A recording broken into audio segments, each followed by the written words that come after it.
Angedacht zwischen Rhein und Reben. Impulse aus dem Kirchenbezirk Germersheim. Hallo und herzlich willkommen. Heute nehme ich Sie mal mit an meinen Lieblingsort im Sommer, das Schwimmbad.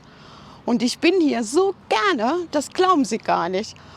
Und zwar nicht, weil ich so sportlich bin und so viel schwimme. Nein, ich finde, das ist so ein herrlicher Begegnungsort. Und man trifft so viele Menschen, wie zum Beispiel Frauke. Hallo Renate. Hallo Frauke. Gehst du? Oh, das finde ich ja toll, dass ich dich hier auch treffe. Ja, bei dem Schiedwetter hier. Aber Mann. das ist mein Ja. Lieblingsort. Schwimmen ist So ein- gesund. Ja. Ja, und auch so ein Ort, ich finde, das ist so ein dritter Ort, weißt du? Ein Ort für Begegnung. Ganz Ja, Menschen trifft man hier heute zwar nicht so viel, aber ich treffe hier viele Speyerer. große, kleine, Kleine, dicke, dünne. egal welche Kulturen. Ja, aber vor allem die Schwimmer, die halt gerne schwimmen. Egal was für ein Wetter ist. Die sportlichen, aber auch die, die chillen. Dazu Ja, gehöre genau, ich ja eher. Genau, ah, du gehörst zu den Chillern. Genau. Okay. Ja, Dann schön. wünsche ich einen schönen Tag. Ich du dir gehst auch. jetzt nicht da rein. Doch, ich gehe da rein. Also du gehst da rein. Aber erst später. Hier in diesem Schwimmbad, das ist so eine Wohlfühloase für Groß und Klein. Da trifft man so viel unterschiedliche Menschen auch. Ob man alleine ist oder ob man die Großfamilie auf der Picknickdecke nebendran sieht. So viele, auch ganz unterschiedliche Kulturen.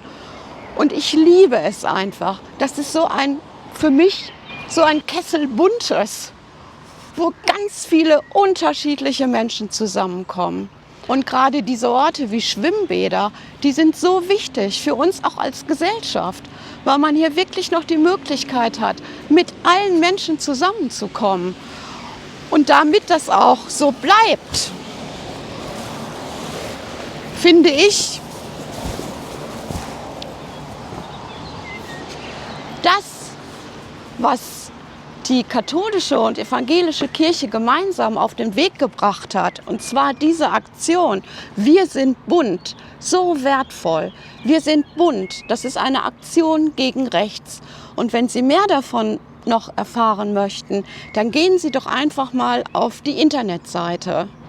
Und damit das Leben so bleibt wie ein Kessel Buntes, setze ich mich als Christin dafür ein, dass wir eine bunte Gesellschaft bleiben. Und ich möchte sehr gerne mit der Liebe Gottes und mit meinem Glauben dafür Sorge tragen, dass das etwas ist, was die Gesellschaft auch wieder zusammenbringt.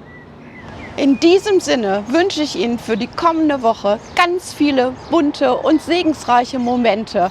Und wenn Sie Lust haben, dann gehen Sie doch mal wieder ins Schwimmbad.